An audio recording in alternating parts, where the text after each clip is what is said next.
Steve, the doctor will see you now.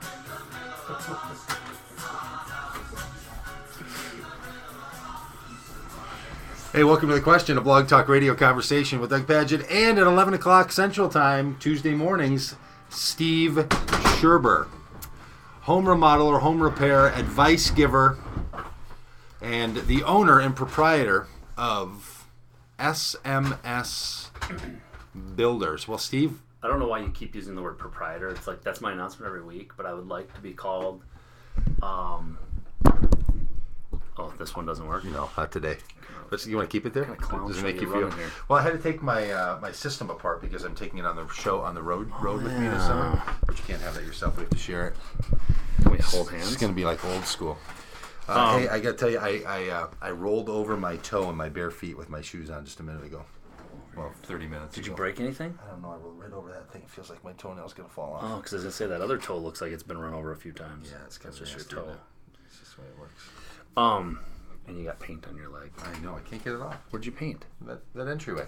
Last week, some of you know that Steve Schirber gave me the fine advice on what to do with my front stairs, and I followed his advice and did it. And then I got all into the project and repainted the whole entryway. And I'm surprised you didn't tear open this front porch. I did think about it. Like, if we just... we just keep doing this. Yeah. I love that. Yeah. That so propels my industry. So you don't want to be called the proprietor. Yeah, I don't know. I was thinking about that. I want to be called like some sort of... You want like, a better name. Yeah. Better word. Like, Overlord? Oh. Yeah. No, that's too... Like a monarch or something. Yeah, it's too... Overlord maybe is a little too overbearing. Like, we were thinking of military terms, like chief executive, lieutenant, corporal. Yes. Well, what if it was chief and it wasn't like in the business kind of language, but it was like Native American people. Yeah. Like you're the chief. Yep. But then old people would they would have high like power positions as well, and my mom works for me, so that. Yeah, you don't want that. No. I can't. But the chief must have a mom still around. The mom of the chief. Chief mom. Yeah, maybe she does. Does she have any control over the chief? I don't know. Maybe some of the people who are of the Native American cultures could let us know how that works. Because I'm sure it works the same for all of them, right? Because I'm sure it does. They're all the same. Because I'm sure that in every culture, no matter what role you have, your mom kicks in and it just changes everything. Yep. And then there's your mother-in-law. Unless you're in the Mormon culture, which is then potentially mother-in-laws.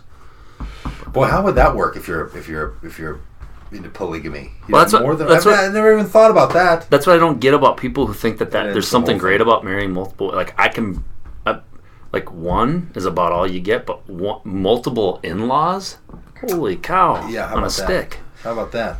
Now I know I'm not an advocate of multiple marriages, but the people who are, I know that what they say is it's a way for women to be cared for.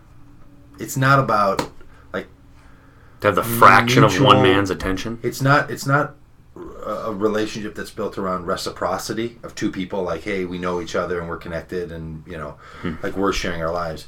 It's the man as the provider and caregiver, and women have a different role.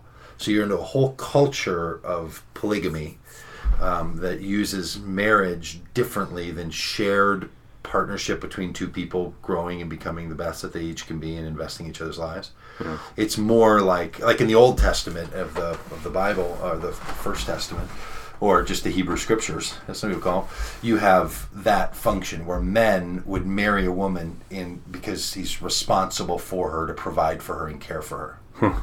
So in polygamy, that's what they're most often talking about. And then when people approach marriage from the vantage point that we do, which is, no, this is a deal between two people who advocate on each other's behalf and raise children and make each other better, that seems crazy that you would do that with three women. Sure. Who aren't doing it with each other, because we have a very exclusivistic kind of personal benefit relationship. Isn't that funny that people look in there? Well, is that how King David kind of looked at his multiple? He cared for all those women. Yes, very much. So what was the difference between his wives and Ruth and his concubines?